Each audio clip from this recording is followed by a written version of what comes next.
I didn't realize how weird the silence was at first. At the beginning of our relationship, it just felt like one of those personality quirks people talk about. You know how everyone says relationships are about learning each other's communication styles? That's what I thought this was. I'm Marcus, by the way. I'm 31, and at the time all this happened, I was working as a logistics dispatcher for a trucking company. Basically, my job was coordinating drivers, dealing with routes, making sure freight got where it needed to go, and putting out fires when something inevitably went wrong. It's a stressful job, but I actually liked it. I'd start around 7 a.m. most days, sit in a room full of monitors, tracking trucks all across the region, and spend the day talking to drivers who were either bored out of their minds or furious about traffic.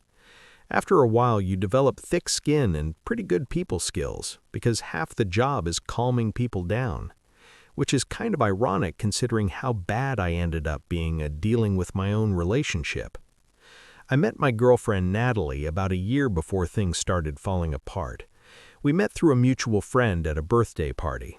She was funny, confident, and the kind of person who could walk into a room and immediately start talking to everyone. She had this sarcastic sense of humor that made every conversation feel like a back-and-forth challenge. And honestly, that's what drew me to her. I'd dated quieter women before, but Natalie had this energy to her. She worked in marketing and always had stories about ridiculous clients or office drama. Our first few months together were great. Lots of late-night conversations, road trips, random dinners out, normal relationship stuff. The first time she shut down on me, it seemed small. We were about 3 months in, and we had a disagreement about something stupid. I don't even remember exactly what started it. I think it had something to do with plans for the weekend. She wanted to go visit her friends 2 hours away. I had already committed to helping my brother move. It turned into a little argument, nothing dramatic, just one of those "why didn't you tell me earlier" type conversations. But in the middle of it, Natalie just stopped talking, like someone flipped a switch. One minute she was arguing, and the next she just went quiet. She grabbed her phone, walked into the bedroom, and shut the door. I thought she just needed space, so I gave her space. An hour later, I knocked on the door and asked if she wanted to talk. No response. The next morning, she barely spoke to me. Just one-word answers, no eye contact. It was like I had suddenly become invisible.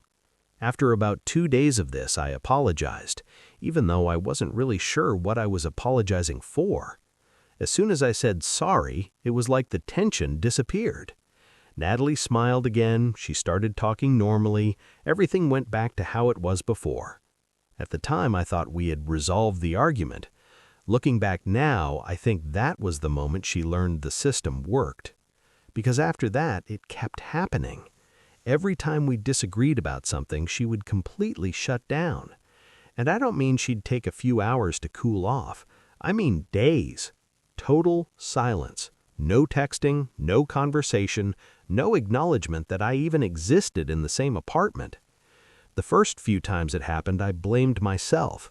Maybe I was being too stubborn. Maybe I needed to communicate better.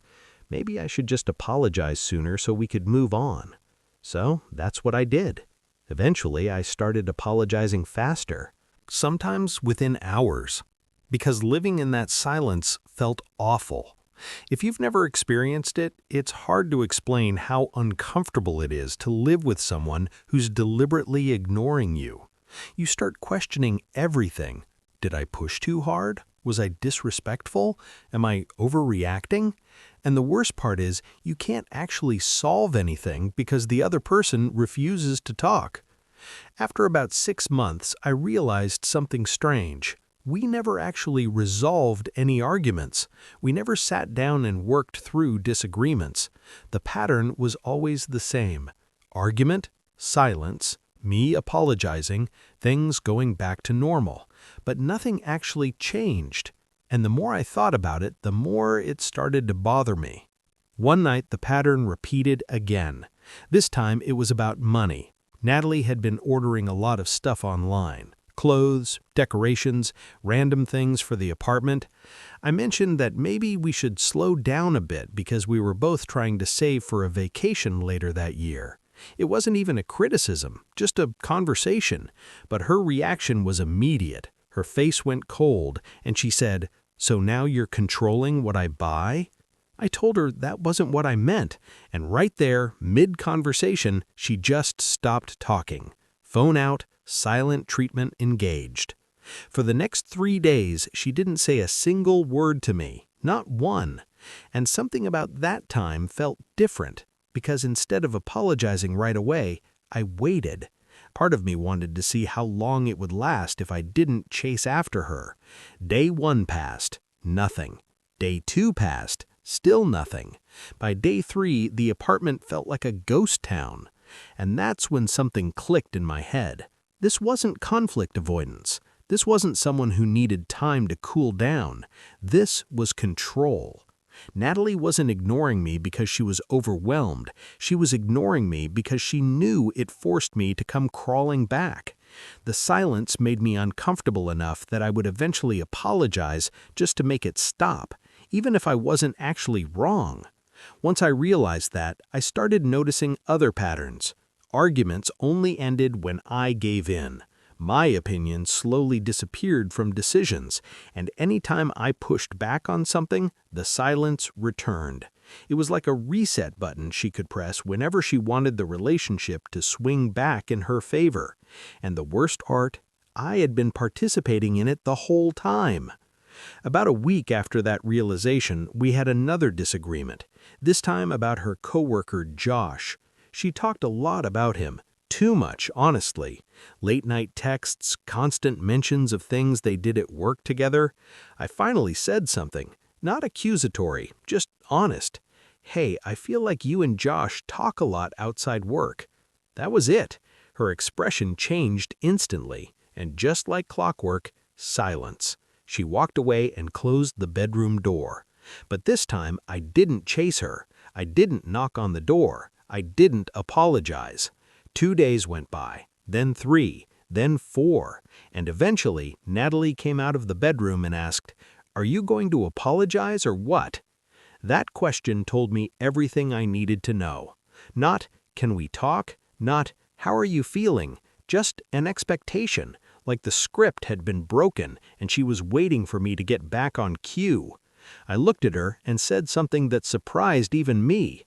"I'm not apologizing this time." She stared at me like I had spoken another language. What? "I'm not apologizing just to end the silence. If we're going to talk about something, we actually talk about it." She didn't respond, just walked away again. Another 2 days of silence passed, and honestly, something strange happened. The silence didn't bother me anymore. Once you realize the game being played, it stops working the same way. Eventually, Natalie tried to talk again, but this time it turned into a different kind of argument. Because when the silent treatment stopped working, the conversation got a lot more hostile. Accusations, deflection, blaming me for changing. That was when I realized the relationship had probably been broken for a long time. The silence had just been covering it up. About a month after that realization, we broke up.